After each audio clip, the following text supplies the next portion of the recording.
సంగారెడ్డి జిల్లా పటాన్ చెరు నియోజకవర్గం శ్రీ గణేష్ గడ్డ సిద్ధి గణపతి దేవస్థానలో హుండీ లెక్కింపు ఆదాయం 28,20,896 పటాన్ చెరు నియోజకవర్గ పరిధిలోని రుద్రారం గ్రామంలో శ్రీ గణేష్ గడ్డ సిద్ధి గణపతి దేవస్థానం లెక్కింపు కార్యక్రమం దేవాదాయ శాఖ ఇన్స్పెక్టర్ విజయలక్ష్మి ఆలయ ఈవో లావణ్య ఆధ్వర్యంలో నిర్వహించారు. అనంతరం వారు మాట్లాడుతూ గణేష్ గడ్డ సిద్ధి గణపతి దేవాలయంలో 103 రోజులలో భక్తుల నుండి కానుకగా వచ్చిన హుండీ ఆదాయం లెక్కించగా 26,98,462 రూపాయలు, అన్నదాన రూపంలో 1,22,434 మొత్తం హుండీ ఆదాయం 28,20,896 వచ్చింది అన్నారు. ఆలయ అభివృద్ధికి సహకరిస్తూ పెద్ద ఎత్తున విరాళాలు అందించిన భక్తులకు కోరిన కోరికలను నెరవేర్చు స్వయంభుగా వెలసిన సిద్ధి గణపతి ఆశీర్వాదం ఉండాలని మరియు భక్తులకు ఈవో ధన్యవాదాలు తెలియజేశారు.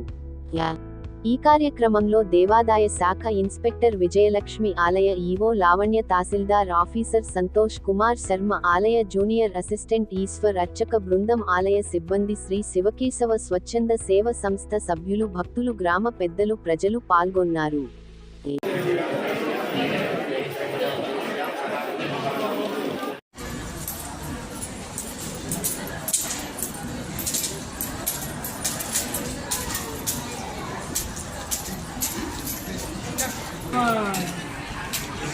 अरे ना अरे वो रुपये एक मैम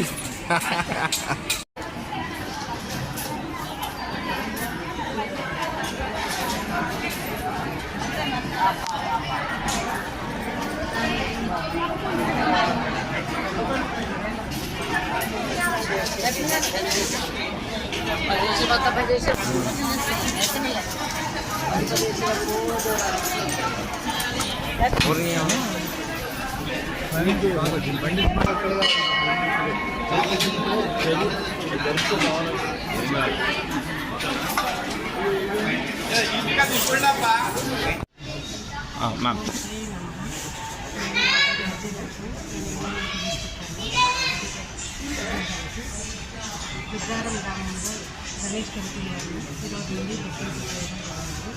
దాంట్లో హుండీ ఆదాయం 28,20,896 సమకూరింది. దీంతో చాలా సంతోషంగా ఉంది. నా పేరు లావణ్య. నేను శ్రీ గణేష్ దేవస్థానం రుద్రారం కార్యనిర్వహణాధికారి. ఈరోజు దేవస్థానంలో 103 రోజులకు గాను హుండీ ఆదాయం లెక్కించడం జరిగింది.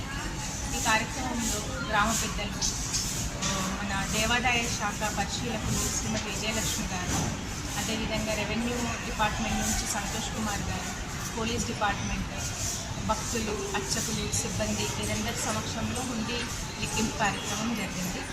ఇట్టి హుండీ లెక్కింపులో జనరల్ హుండీ ఆదాయం 26,98,462 రూపాయలు వచ్చింది. అన్నదానం హుండీ ఆదాయం 1,22,434 రూపాయలుగా నమోదైంది.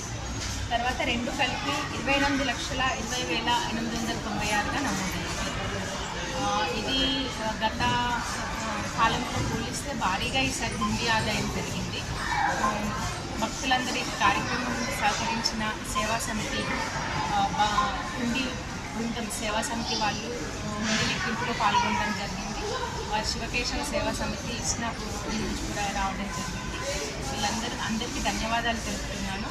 అదేవిధంగా భక్తులు అధిక సంఖ్యలో పాల్గొని స్వామివారి కైంకర్యాల్లో పాల్గొని ఇంకా దేవాలయం అభివృద్ధి చెందాలని అందరికీ మనవి చేస్తున్నాను.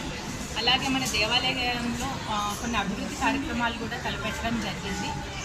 అందులో భాగంగా మన ఏమంటారు సాంస్కృతిక కార్యక్రమాలు నిర్వహించడానికి గాను ఒక వేదికని ఏర్పాటు చేస్తున్నాము. తర్వాత దేవస్థానం చుట్టూ గ్రానైట్ ప్రదక్షిణ మండపం చుట్టూలో గ్రానైట్ అవి ఏర్పాటు చేస్తున్నాము. కొన్ని రూమ్స్, వంటశాల, అన్నదాన సత్రం ఇలాంటివన్నీ కూడా తలపెట్టాము. సో ఎవరికైనా భక్తులు ఇంట్రెస్ట్ ఉన్న వాళ్ళు దేవస్థాన పనివేలులో కార్యాలయంలో సంప్రదించి విరాళాలను అందించి దేవస్థాన అభివృద్ధికి తోడ్పడాలని కోరుచున్నాను. మహాకాయ కోటి సూర్య సమప్రభ.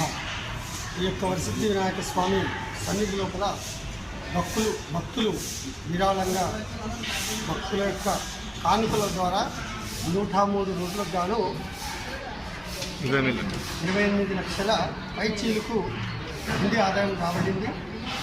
ఈ యొక్క కార్యక్రమానికి ఆలయ సిబ్బంది అర్చకులము మరియు మా కార్యనిర్వహణాధికారి గారు, మా జిల్లా కార్యాలయం నుండి పరిశీలకులు మరియు మండల అధికారులు, అలాగే పోలీస్ సిబ్బంది వారి సమక్షంలో స్వచ్ఛంద సంస్థల ద్వారా లెక్కింపడం జరిగింది. ఈ ఆదాయాన్ని సమకూర్చిన భక్తులకు వాళ్ళు కోరుకున్న కోరికలు బంగారమై చుట్టి ఇలాగే విరజిల్లాలని కోరుకుంటున్నాను. జగదీశ్వర స్వామి అర్చక.